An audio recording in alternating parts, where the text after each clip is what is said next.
with Nick and Sam from Pixiwoo, and they've created this makeup look for me because we asked them, how do you get a great glowy base for 40 plus skin? And this is how they did it. Okay, so the first thing that's really important is to know what your skin type is. Victoria has dry skin, dry dehydrated. You can find out if you have dry skin because you will know, because you might get flakiness, you might find that your foundation goes a bit patchy during the day, and also you might feel that dryness, that tightness in your skin, and when you put moisturiser on, your skin will really suck it up. Now if you have oily skin, you'll have the opposite problem. Your foundation will feel like it slips off and you might feel that you need to powder more frequently. Now Nick, you've chosen a primer. Yes, I have. The primer that Nick is putting on Victoria is the Sizzly Instant Eclat Base Lumiere. Why is it important to use a primer?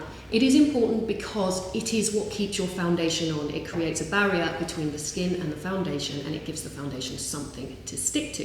It also will correct any of those issues that you have. So this one is going to give a glow. It's going to give a sheen to the skin, making the skin appear less dry and more glowing. If you have an oily skin, you might want one that mattifies. If you have large pores, you might want one that's a pore refining. Then you put your foundation on, making sure that you pick the foundation that is also good for your skin type. What did you pick? I have chosen By Terry foundation. Now, as Sam was talking about the primers, there's no reason why you can't use a radiant primer and a pore minimising primer. So you could use a pore minimising primer in any areas where you've got slightly bigger pores, and the radiant one over the top, just to give you that glow underneath your foundation. So I'm going to take the foundation. This foundation is quite clever because it has both foundation and glow in it. I'll let my sister talk through that. So I don't know if you can see this, but this particular foundation has almost like a highlighting effect on one side and then coverage on the other. So it's very, very good if you have a dry skin.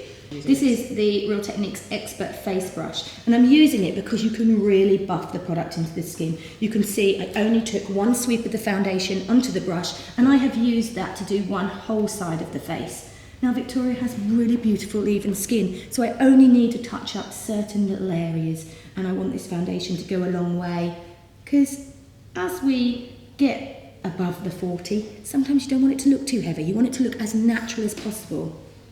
So what is the key for making sure that your products don't sit in your lines and accentuate the things that us with slightly older skins want to hide? Primers and light formulations. That's my opinion. What's yours, Nick? Definitely. Anything that's glowing, anything that's not powdered. So it reflects almost, so it doesn't sit in the lines. And for people that have an oily skin, you might find actually that powder products are much more flattering on you. So things like MAC Studio Fix that are oil absorbing foundations may actually be better than liquids. I'm just going to give you a little spritz, just so we can keep the moisture in that skin. Lovely. Now this here is the Tatcha Luminous Dewy Skin Mist. Makeup artists tend to love this because this is a product we can carry in our kit and we can refresh makeup throughout the day. It's very brilliant if you find that your makeup looks a little bit tired halfway through the day. It's just going to give you that kind of rejuvenation.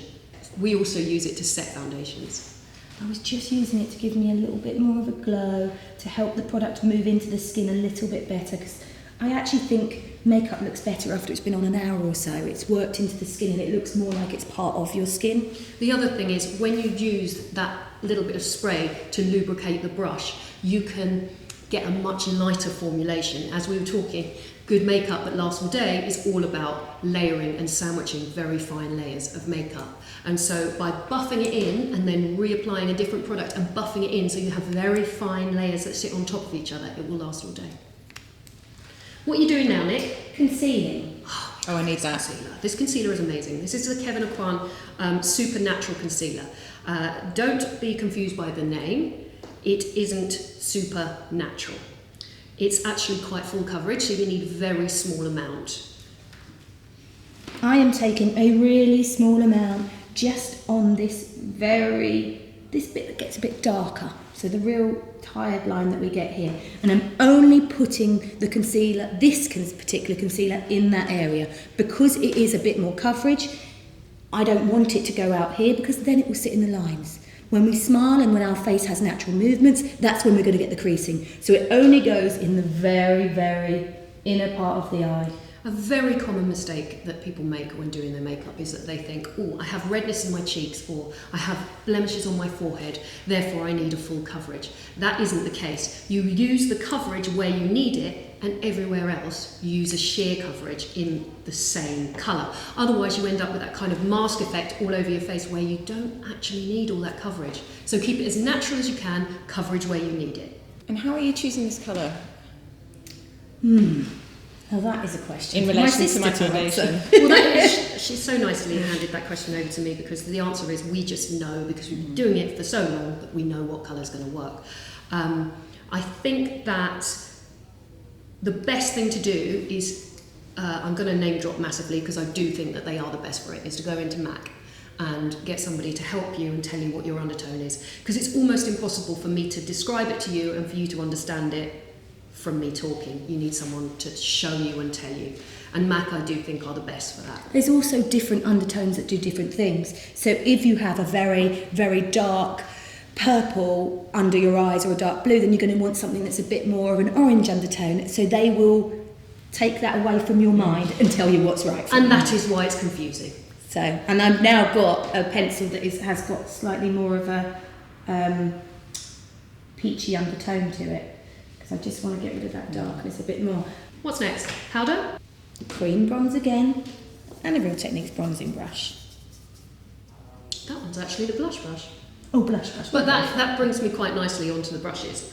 All these brushes you can multitask with, so you can use them creams, liquids, powders, anything that we've used. You can go straight from a liquid into a powder with the same brush. They're brilliant for that because they're synthetic, so cruelty-free. It's interesting when you're having somebody else apply your bronzer with a blush and with a brush, and it's noticeable how light your touch is. Oh, is it? Maybe I'm too heavy-handed. No, I Is don't that think so. common? I think you know your own. It might be because of the products you're using. I know this product, actually, I've picked up a good amount. It will lay down quite well and it clings to the skin because I haven't powdered anything. But the other thing is, it's kind of our habit, Nick, to use very light layers, as I've been saying. So whereas someone else might pick up the blush, look at the blush colour and think that's the colour I want on my cheek, generally we're thinking about that's the colour, but we need to build it up to that because it will last longer if we do it that way. Just look down the barrel so they can see that with the bronzer. So I haven't powdered anything yet. We leave the powdering right to the end. We tend to do that because we want the foundation, the primer, the concealer, all those things to have time to settle into the skin before we set it. So a little bit of powder. I have gone for a powder that is slightly lighter than necessarily you need, just because I want to lift under here a tiny bit, because that's probably the only place I'm going to powder. The other reason that you go for a powder that's slightly lighter is that powder does tend to absorb some of the natural oils in your skin, and when that happens the powder appears a little bit darker, and that's when you get that kind of mask effect. So you really only just want to go one shade lighter. However, if you're wearing a powder foundation, make sure it is your skin tone. Now I'm powdering this more than I necessarily normally would because the lights that we've got on us are flashing back. Actually, I would probably leave it here because the skin looks lovely and radiant, but because of the lights I can see we need a tiny bit just through the forehead. Nick, would you like to talk to why you're using a small brush to powder? Because most people would pick up a big powder brush. I love a small brush. Like I said, I'm not powdering the whole face, I'm only powdering certain areas. So with a small brush, this is a setting brush, I can just get the powder into exactly where I want to lessen the shine without losing it on the cheeks. Well, that's exactly it. If you've got dry skin and you've put all the effort into getting that glow there, you probably don't want to completely matte it out with powder. That's true. Lastly, a little bit of cream highlighter. I'm going to use my finger for this and just dab it. And that's quite a kind of golden colour you're using. This is called Hush by MAC. It is one of my favourite products ever. It just sits on the top of the cheekbone. It's kind of pinky tone, but it just reflects the light so beautifully. Again, this is incredibly suitable for dry and dehydrated skin. If you have an oily skin, go for a powder. Go for a powder bronzer and a powder highlight. And there you go, it's done. Thank you. Let me have a look. Whoa, amazing. Thank you. My pleasure. Wow, It's lovely, that's doesn't great. it? Thank you. So what do you think were your top 3 tips from that? Well, I will definitely be using a primer, a glowy primer that's right for my skin. I'm definitely going to be buying this one. It's sizzly. But you mentioned there was a more affordable version as well that you liked. Yeah. And I think Rimmel do one as well. Yeah. I mean, actually, drugstore's really brilliant for primers and foundations now. Okay, so I shall be using that. I shall be applying it with a brush in light layers, so it doesn't sit in my lines. I'm not going to hurry that process like I would normally in the morning. If you want it to last longer, then it takes a bit of time. Mm-hmm. And lastly, I'm going to be putting my concealer just on the inner corners of the eye, in the troughs. In the tear trough, Not all over. Perfect. Because that's really where the darkness falls.